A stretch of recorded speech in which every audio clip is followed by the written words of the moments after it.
donc dañuy ñëw pour dénoncer li nga xamante ne moom le ministre Benoît Sambou di def pour parachuter ministre Assome Diatta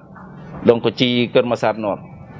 Donc moom mi nga xamante ne moom moo yor le dialogue politique donc yor aussi pàcc bi nga xamante ne moom mooy saytu wàllu élection yi fii ci Sénégal mi ngi pistonné ku ñuy wax Aminata Assome Diatta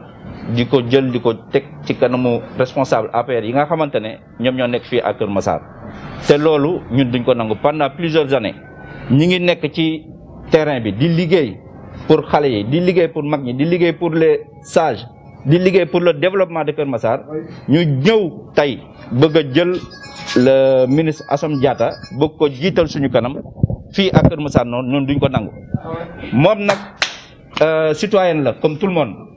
mun na nekk candidat fii à Kër Massar mais pas pour la mouvance présidentielle parce que loolu ça ne passera pas. Donc duñ ko nangu tey duñ ko nangu ëllëg te le président aussi ñu ngi koy interpeller pour que mu régler ce problème là nu mu gën a gaawee parce que le ministre Benoît Sambou moom gënuñu ndey gënuñu bàyyi. moom bu fekkoon ne moom c'est un responsable digne de son nom à Baobab bi mu juddoo mu laaj fa la mairie mënu ko laaj parce que amu fa base politique amu ko fii amu ko Ziguinchor kon nag bu mu ñëw di jéem a régler ak Kër Massar. beneen bi mooy en tant que ministre de la République comment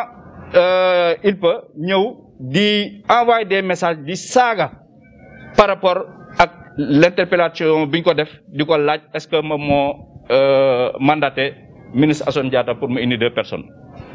man personnellement maa ko def pour recouper avant que ñuy def point de presse bi mais daf ma saaga na ma nag tontu naa ko fi ma ko war a tontoo te loolu aussi dinañ ko wan presse bi ñu xam ministre irresponsable yi nga xamante ne moom la Benoît Sambou nekk moom la le président Macky Sall teg à côté pour que le président xam kan mooy Benoît Sambou ak ban responsabilité la am vis-à-vis de ses militants. ñun nag dañ fi nekk depuis longtemps yore suñu alal di ko def ci population yi pour la réussite du président donc Benoît Sambou xamuñu fu mu jógee xamuñu fu mu soqeekoo ñëw bëgg a pistonné Assome Diatta boo xam ne fii kenn xamu ko te bés bu fekkee ne teggewul tànkam liy ñëw